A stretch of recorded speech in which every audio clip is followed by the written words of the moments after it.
Hello everyone, my name is Brian and welcome back to Barb's Vault. Today in the vault we're going to be discussing the Plasma Caster once again, and that is because I'm absolutely in love with this weapon. I would have its babies. So since the last video, a few things have changed. I actually got a bloodied roll on this bad boy, and I had a few tips and tricks from the community, and I went ahead and made sure that I could use Ultracite plasma cartridges. But let's go ahead and dive into all that right now. Okay, so going ahead and taking a look at our Plasma Caster here, you know I had to rename it to Glowing Widowmaker because this thing is killing dads left and right. But you can see here it is a bloodied roll, so damage increases up to 95% as your health decreases. Currently it's at 75%, but I can irradiate myself more to make that a little bit higher. But we have plus 25% damage while aiming, 10% chance to cause the player to be invisible for 2 seconds while hitting a target, and 65 damage to Scorched. I guess that's pretty nice to throw on the top. But like I said in my previous video, you actually have to go to Regs in Vault 79 to buy the plans for this thing and to buy the plans for the Prime Plasma Capacitor. Let's go ahead and we're going to go all the way up north here to Vault 79. That's where the Secret Service is. You have to have finished the main quest line in order to access this vault. But we're going to go ahead and talk to our boy Regs. Okay, so spawning in here, we're going to run to this little shed, and we're going to come down here and talk to probably the richest man in the Wasteland. This dude's getting gold bullion left and right.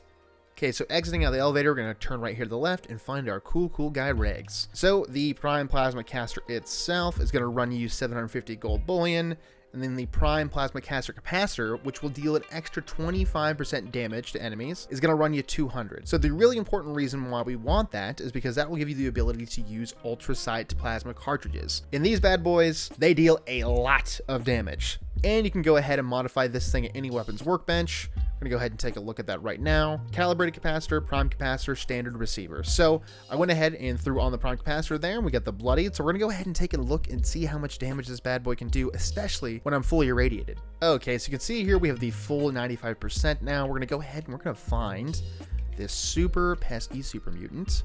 Okay, so we have come down here and found this glowing behemoth, and we're going to pretend like he's our worst enemy, and that person will go unnamed. But Derek knows what he did.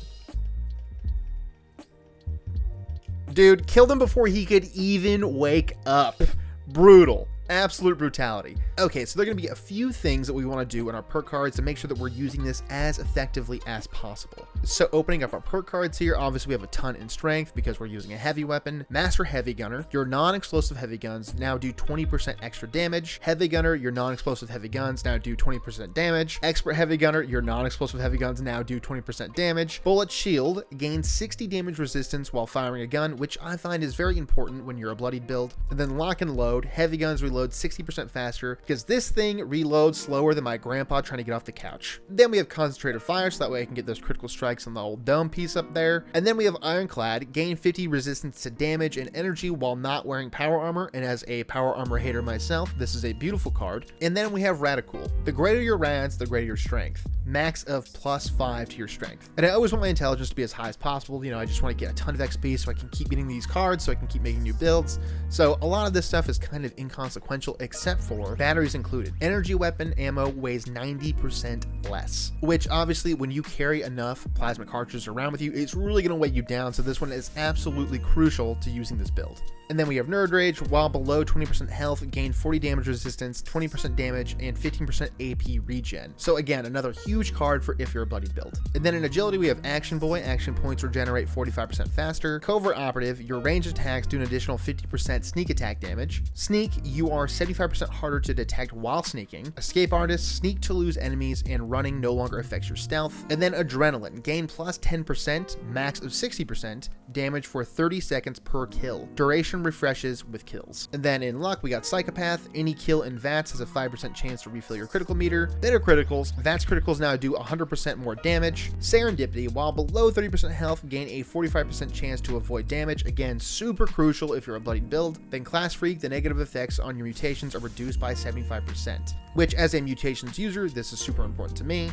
Then Starch Genes, you will never mutate from rats, and Radaway will never cure mutations. So after you have your mutations, you put this card on, you can never get rid of them. Critical hits now only consume 55% of your critical meter, so it gives me a lot more room there to hit those critical strikes and to not be blowing through my critical meter. The great thing about using the Ultracite plasma cartridges is that they do a ton of damage, but they're a little bit of a pain in the ass to actually craft, but the contextual drops on ammo using this thing is insane. So right now we're starting off with 2,907. Let's see how much we can get just by running through the entrance of West Tech here.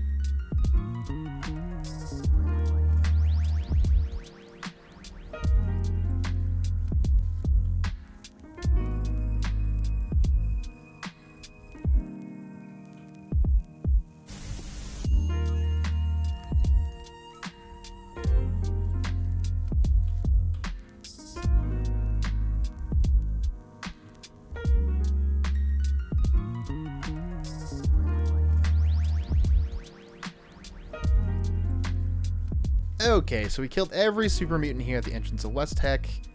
And let's see how much we used.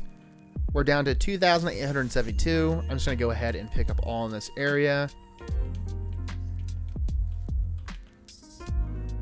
2,986. So it's like we barely even shot this weapon at all. I have found that I don't need to craft any ammunition for this weapon. I go to any event, I'm killing any enemies, and I'm immediately getting back basically all the ammunition that I spent. Well, that's it for the video, boys. I love you, I appreciate you, and a little bit of a milestone happened here. We crossed 2,000 subscribers, which is absolutely insane to me. I cannot thank you guys enough. It has been an absolute pleasure to make these videos. I really want to get back into live streaming, do that a little bit more later on this week. But until next time, I love you, I appreciate you, except for you, Derek. You know what you did.